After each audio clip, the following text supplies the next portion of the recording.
윤서진은 퇴근길에 집 근처 정형외과 앞을 지나가다 문득 걸음을 멈췄습니다. 유리문 너머로 깁스를 한 환자가 보였어요. 하얀 깁스에 팔을 감싼 채 의자에 앉아 있는 그 사람이 왠지 편안해 보였습니다. 서진은 고개를 저으며 다시 걸음을 옮겼지만 이상한 생각이 머릿속을 떠나지 않았어요. 집에 도착한 서진은 소파에 털썩 주저앉아 스마트폰을 꺼냈습니다. 병원 앱을 열어 최근 진료 기록을 확인하는데 화면에 빼곡히 찍힌 날짜들이 눈에 들어왔어요. 요통, 손목 터널 증후군, 근육통, 염자. 모두 명절 다음 날 받은 치료였습니다. 3년 동안 9번이나 병원을 찾았다는 사실이 서진을 무겁게 짓눌렀어요. 여보, 이번 추석엔 시댁 안 가면 안 돼? 서진이 방에서 나온 남편 강민우에게 조심스럽게 물었습니다. 또 시작이야? 1년에 두세 번인데 그것도 못 참아? 민우는 넥타이를 풀며 대수롭지 않게 대답했어요. 서진은 더 이상 말하지 않았습니다. 어차피 말해봤자 소용없다는 걸 잘 알고 있었으니까요. 그녀는 침대에 누워 스마트폰으로 인터넷 커뮤니티를 뒤지기 시작했습니다.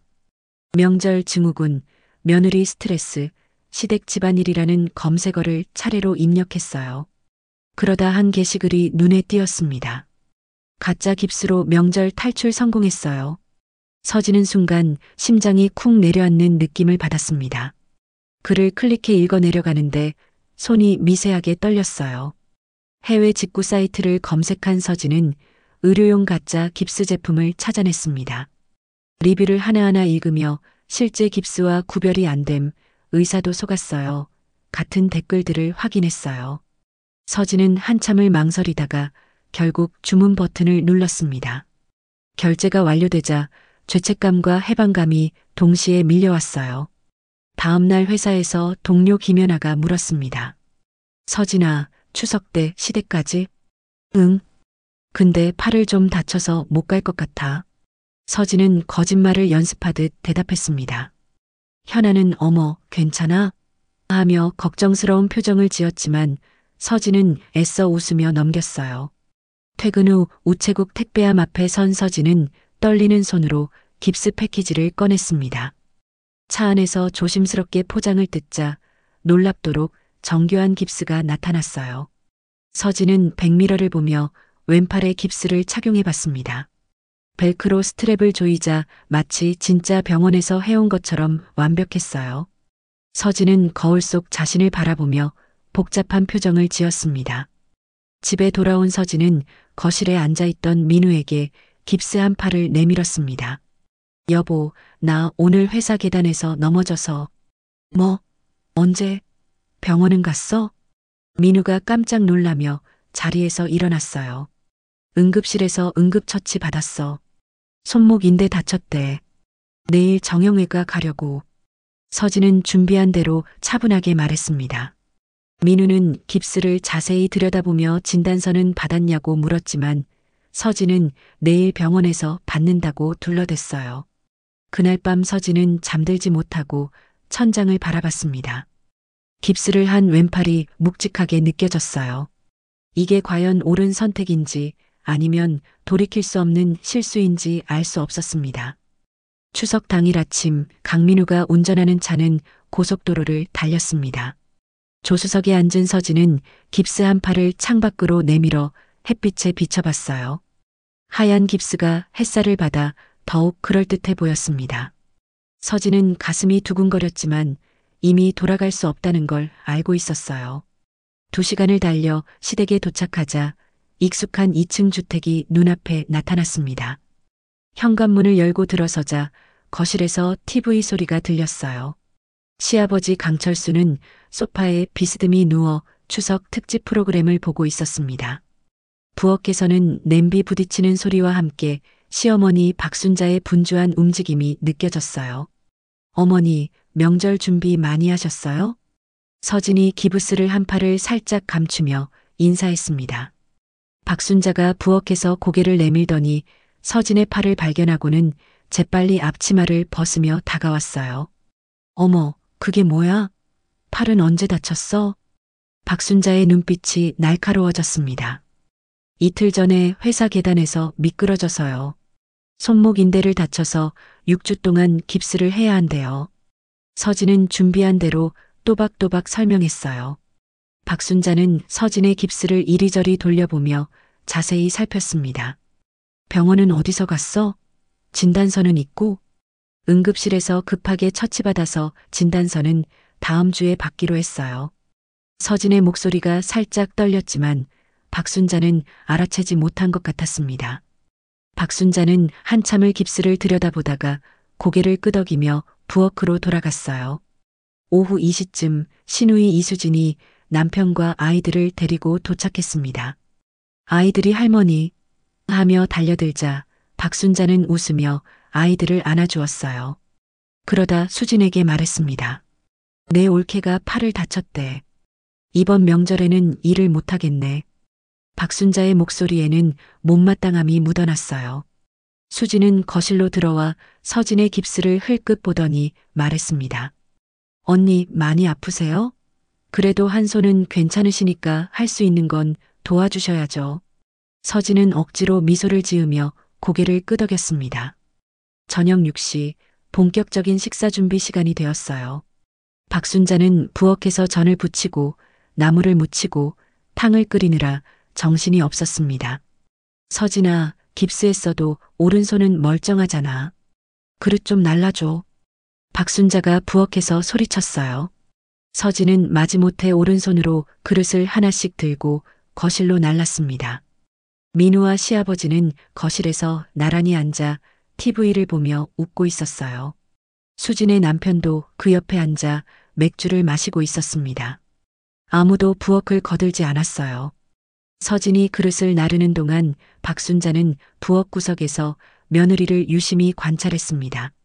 서진이 깁스한 왼팔을 조금씩 움직이며 균형을 잡는 모습이 이상하게 느껴졌어요. 저 깁스?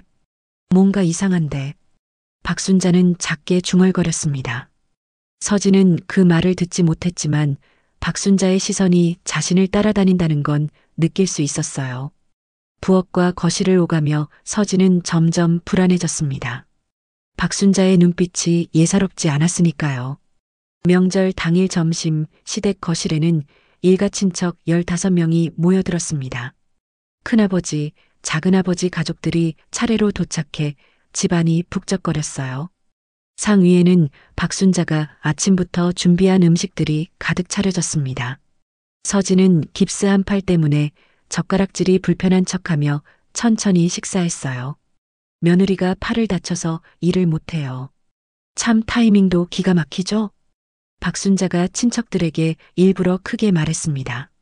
친척들은 서진의 깁스를 보며 어머, 어쩌다가 하며 걱정하는 척했지만 눈빛은 차갑게 느껴졌어요.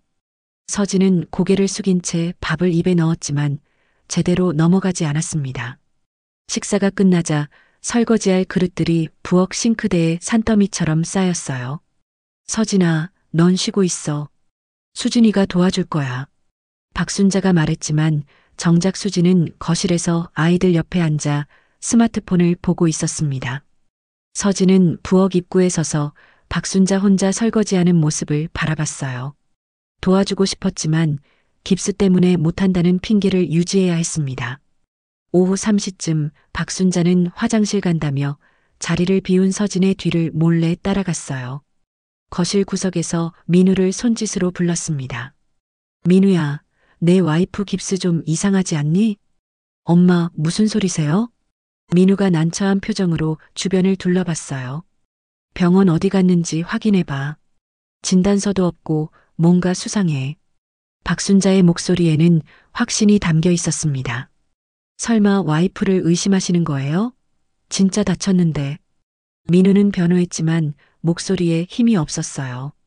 명절 때마다 꼭 아프다고 하더니 이번엔 아예 깁스까지 하고 왔잖아. 박순자는 팔짱을 끼며 냉소를 지었습니다. 저녁 무렵 서진이 화장실에 간 사이 박순자는 재빨리 움직였어요. 거실 소파에 놓인 서진의 핸드백을 열어 안을 뒤졌습니다. 지갑, 화장품, 손수건은 있었지만 병원 영수증이나 진단서는 보이지 않았어요. 박순자는 며느리가 쓰는 방으로 들어가 서랍을 하나씩 열어봤습니다. 약 봉지나 처방전을 찾았지만 진통제 한 알도 없었어요. 역시 수상해. 박순자는 스마트폰을 꺼내 가짜 깁스 구별법을 검색했습니다. 여러 블로그 글과 유튜브 영상이 나타났어요. 깁스 안쪽 패딩 확인하기, 무게감 체크하기, 움직임 관찰하기 같은 팁들을 꼼꼼히 읽었습니다. 저녁 식사 후 차례 준비가 시작됐어요. 제사상에 올릴 음식들을 다시 데우고 그릇에 담아야 했습니다. 박순자는 일부러 무거운 제사 그릇을 들고 서진에게 다가갔어요. 이것 좀 들어봐. 박순자가 갑자기 그릇을 서진의 깁스한 팔 쪽으로 내밀었습니다. 서진은 깜짝 놀라며 뒤로 물러섰어요. 어머니, 저 깁스했잖아요. 아, 미안. 깜빡했네. 박순자는 냉소적으로 웃으며 그릇을 도로 가져갔습니다. 하지만 그 눈빛은 서진을 날카롭게 관찰하고 있었어요. 서진은 등골이 서늘해지는 느낌을 받았습니다. 시어머니가 자신을 의심하고 있다는 걸 확실히 알 수 있었어요. 밤 10시 친척들이 모두 돌아가고 집안이 조용해졌습니다. 서진은 방에 들어가 문을 닫았지만 마음은 편치 않았어요. 깁스를 내려다보며 이거 벗어야 하나 하고 혼잣말을 했습니다. 하지만 이미 너무 멀리 와버렸어요. 지금 진실을 말하면 더 큰 문제가 될 것 같았습니다. 명절 다음 날 아침 6시 박순자는 잠들지 못하고 거실로 나왔습니다. TV 옆 선반에 설치된 CCTV 녹화 장치에 전원을 켰어요. 며칠 전 설치한 CCTV는 거실 전체를 비추고 있었습니다. 박순자는 리모컨으로 전날 밤 영상을 되돌려 재생했어요. 화면에는 서진이 소파에 앉아 스마트폰을 보는 모습이 나타났습니다. 박순자는 화면을 멈추고 확대했어요. 서진이 깁스한 왼손으로 핸드폰을 잡고 오른손으로 화면을 터치하는 게 아니었습니다. 양손으로 핸드폰을 자연스럽게 쥐고 있었어요. 저것 봐. 깁스한 손을 멀쩡하게 쓰잖아. 박순자는 화면을 캡처해 사진으로 저장했습니다. 그리고 침실로 돌아가 아직 잠든 남편 강철수를 흔들어 깨웠어요. 당신, 이것 좀 봐요. 며느리가 깁스한 손으로 핸드폰을 양손으로 쥐고 있어. 강철수는 눈을 비비며 사진을 봤습니다. 그럴 수도 있지. 너무 의심하지 마. 당신은 맨날 그래. 며느리 편만 들고. 박순자는 짜증을 내며 침대에서 일어났어요. 오전 10시쯤 서진이 샤워를 하러 화장실에 들어갔습니다. 박순자는 기회를 놓치지 않고 며느리 방으로 들어갔어요. 침대 위에 놓인 옷가지들을 살피고 화장대 서랍을 열어봤습니다. 그런데 이상한 점을 발견했어요. 깁스를 했으면 벗어놓고 샤워해야 하는데 서진은 깁스를 한 채로 들어갔습니다.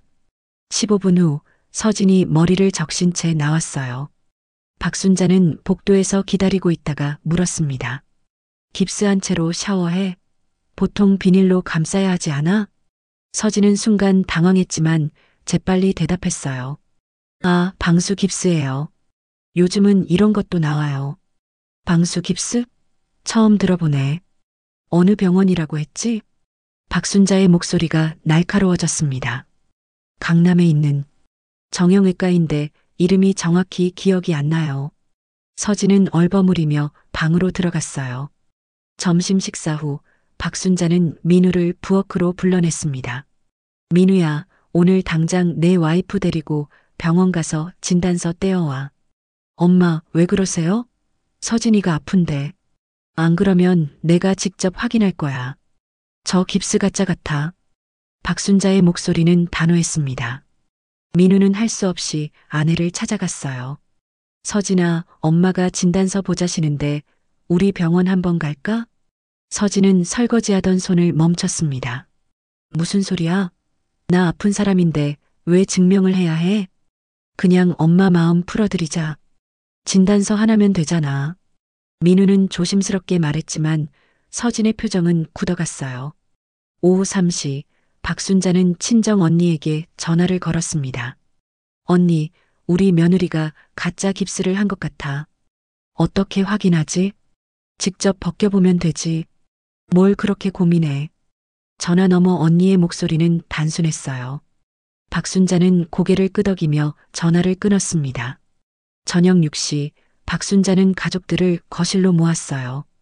강철수, 민우, 서진, 그리고 아직 집에 남아있던 수진과 그녀의 남편까지 모두 모였습니다.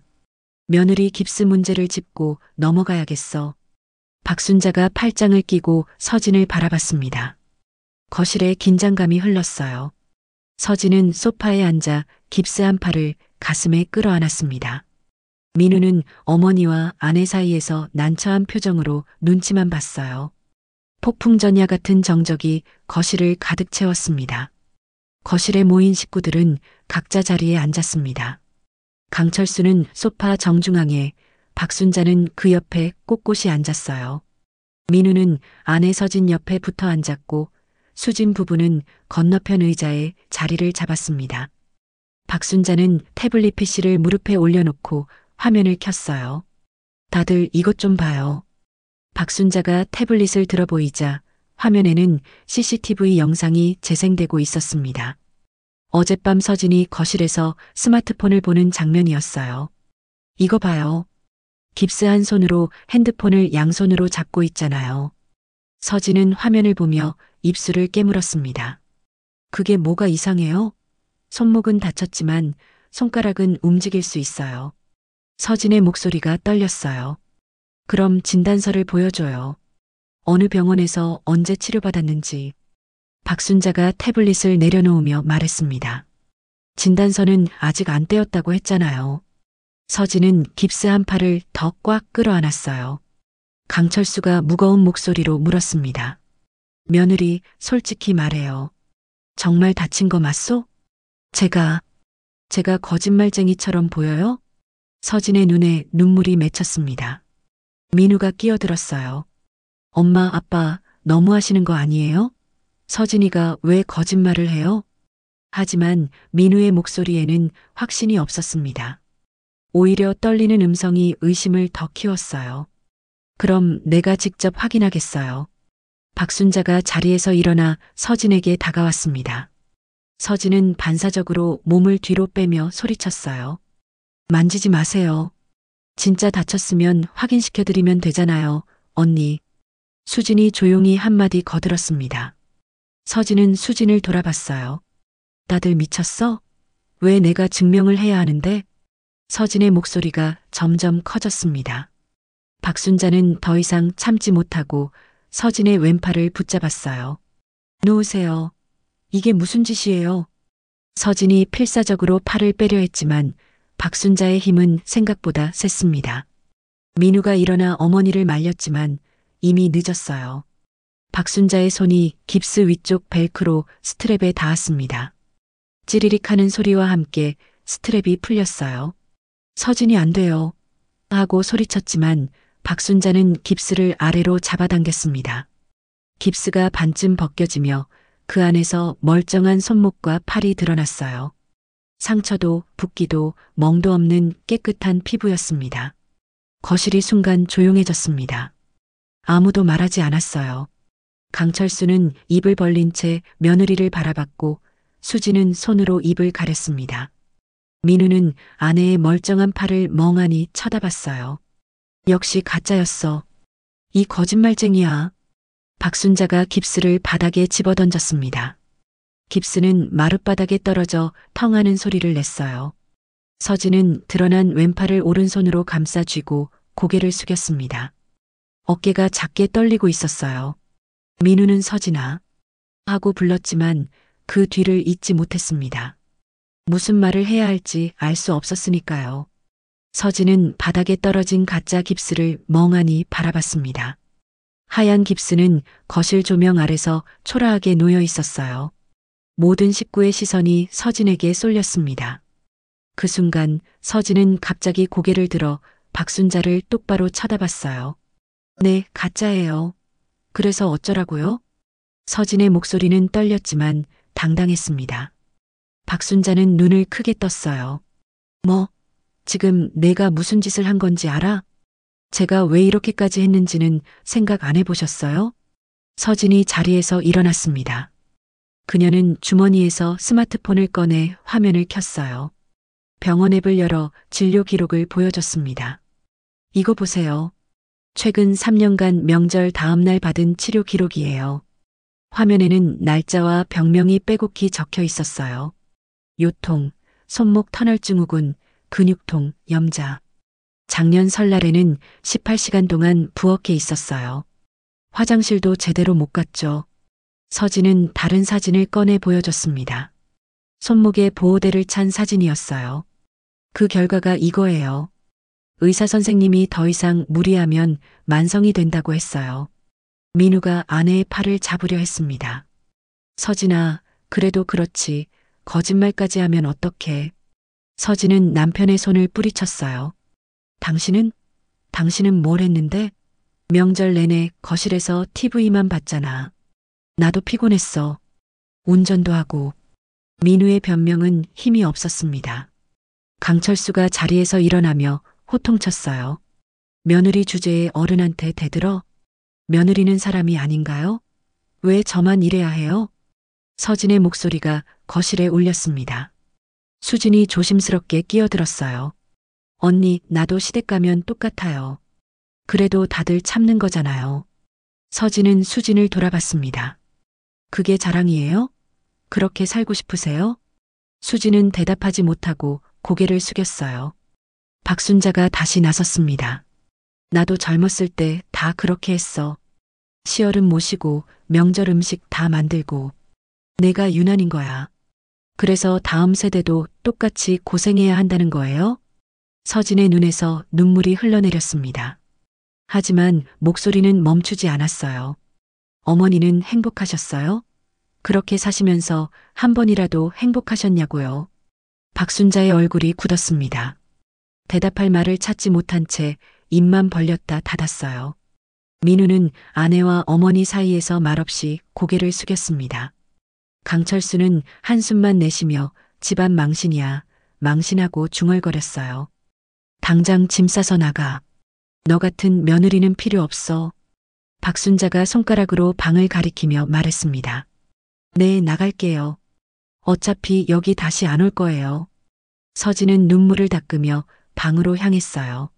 민우가 서진아 잠깐만 하고 불렀지만 서진은 돌아보지 않았습니다. 방문이 쾅 닫히는 소리가 거실에 울렸어요. 거실에 남은 식구들은 아무 말 없이 서로를 바라봤습니다. 누구도 먼저 말을 꺼내지 못했어요. 서진은 가방에 옷가지를 마구 집어넣었습니다. 민우가 방문을 열고 들어왔지만 서진은 쳐다보지도 않았어요. 30분 만에 짐을 챙긴 서진은 현관으로 나왔습니다. 거실에 앉아있던 식구들은 아무도 말리지 않았어요. 현관문이 닫히는 소리가 집안에 울렸습니다. 친정까지 택시로 1시간을 달렸어요. 친정어머니 윤경이는 딸의 붉게 부은 눈을 보고 깜짝 놀랐습니다. 무슨 일이야? 왜 갑자기? 서진은 어머니 품에 안겨 울음을 터뜨렸어요. 한참 후 진정한 서진은 어머니에게 모든 이야기를 털어놨습니다. 내가 잘못한 건 맞지만 그렇게까지 내몬 시댁도 문제야. 윤경이는 딸의 등을 토닥이며 위로했습니다. 다음 날 아침 서진은 노트북을 켜고 온라인 커뮤니티 82쿡에 접속했어요. 손가락이 키보드 위에서 잠시 멈췄지만 곧 움직이기 시작했습니다. 명절 지옥에서 탈출하려 가짜 깁스를 했다가 쫓겨났습니다. 제목을 쓰고 3년간의 명절 경험과 병원 기록, 그리고 어제 있었던 일을 상세히 적었어요. 글을 올리고 화면을 끄려는데 이미 댓글이 달리기 시작했습니다. 1시간 만에 조회수가 10만을 넘었어요. 점심때가 되자 50만을 돌파했습니다. 댓글은 순식간에 800개를 넘어섰어요. 며느리가 거짓말한 건 명백한 잘못이죠. 시댁이 더 문제예요. 왜 며느리만 이래야 해요? 둘 다 잘못했어요. 하지만 시댁이 70% 책임. 저도 똑같은 상황이에요. 너무 공감돼요. 댓글란은 찬반 양론으로 뜨겁게 달아올랐습니다. 그날 오후 민우가 어머니에게 전화를 받았어요. 민우야, 내 와이프가 우리 가족 이야기를 인터넷에 퍼뜨렸어. 박순자의 목소리는 분노로 떨렸습니다. 민우는 급히 커뮤니티를 검색했고 아내의 글을 발견했어요. 강철수는 당장 글 내리라고 해. 집안 망신이야 하고 소리쳤습니다. 하지만 글은 이미 여러 커뮤니티와 SNS로 퍼진 뒤였어요. 사흘 후 JTBC 사건 반장 제작팀에서 전화가 왔습니다. 안녕하세요. 윤서진 씨 맞으신가요? 방송 출연 의향 있으신지. 제작진은 시댁 측에도 연락했지만 박순자는 단호히 거절했어요. 우리가 왜 방송에 나가서 망신을 당해요? 일주일 후 서진은 방송국 스튜디오에 앉아 있었습니다. 진행자가 조심스럽게 질문했어요. 3년간 명절마다 어떠셨나요? 서진은 준비한 병원 진료 기록과 손목 보호대 사진을 꺼냈습니다. 카메라가 자료들을 클로즈업했어요. 거짓말은 잘못했지만 선택의 여지가 없었어요. 제 몸이 망가지고 있었거든요. 서진의 담담한 목소리가 스튜디오에 울렸습니다. 방송이 나간 다음 날 포털 사이트 실시간 검색어 1위에 명절 며느리 노동 착취가 올랐어요. 여론은 점점 서진에게 우호적으로 기울었습니다. 박순자는 장을 보러 나갔다가 이웃 아주머니들의 수군거림을 들었어요. 그 집 며느리가 그렇게 고생했대요. 요즘 세상에 그런 시어머니가 어디 있어요? 박순자는 장바구니를 들고 급히 집으로 돌아왔습니다. 강철수에게 따졌어요. 우리가 잘못한 게 뭐가 있어요?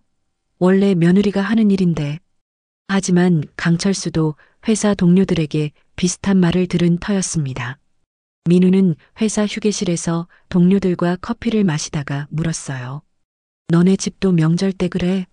며느리만 일하고. 무슨 소리야? 우리 집은 남자들도 다 같이 해. 형수님도 우리 엄마랑 같이 쉬면서 해. 당연한 거 아니야? 민우는 충격을 받았습니다. 자신이 당연하다고 생각했던 게 당연하지 않았어요. 저녁 민우는 떨리는 손으로 아내에게 전화를 걸었습니다. 서진아, 미안해. 내가 몰랐어. 이제 와서 미안하면 뭐해요? 서진의 목소리는 차가웠습니다. 전화는 곧 끊겼어요. 민우는 핸드폰을 내려놓고 한숨을 쉬었습니다. 사건 발생 한 달 후 서진과 민우는 상담센터 대기실에 나란히 앉아 있었습니다. 두 사람 사이에는 어색한 침묵이 흘렀어요.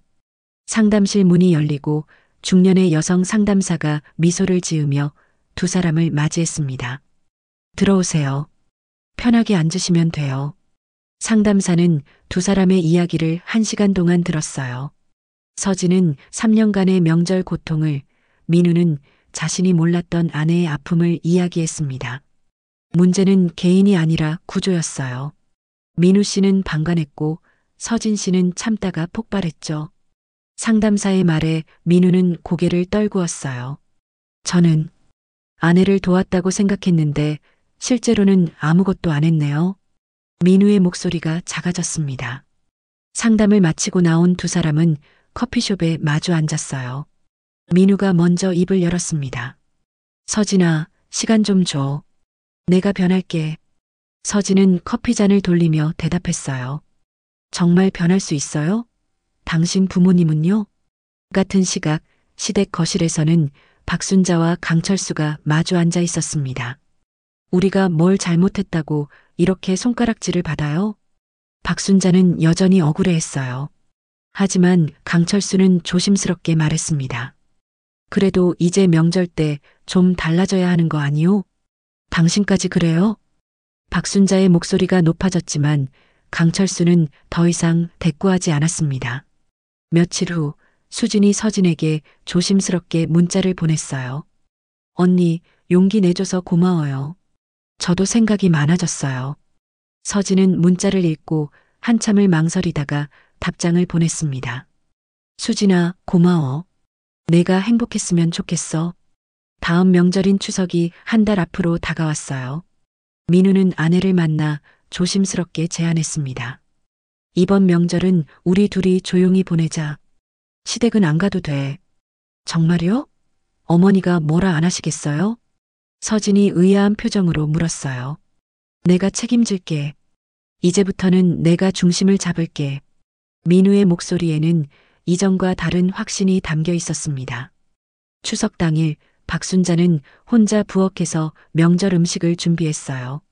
전을 부치고 나물을 무치고 탕을 끓이는 동안 땀이 비 오듯 흘렀습니다.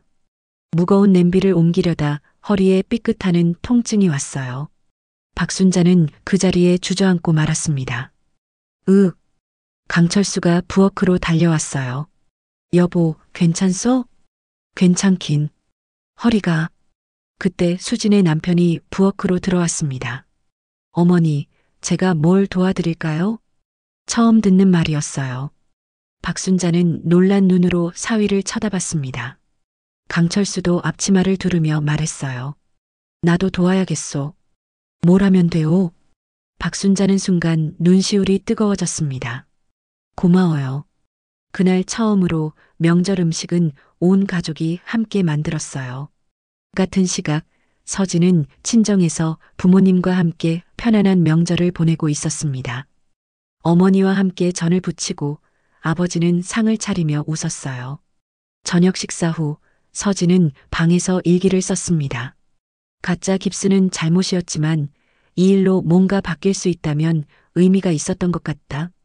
창밖으로 보름달이 떠올랐어요. 서진은 달을 바라보며 작은 미소를 지었습니다.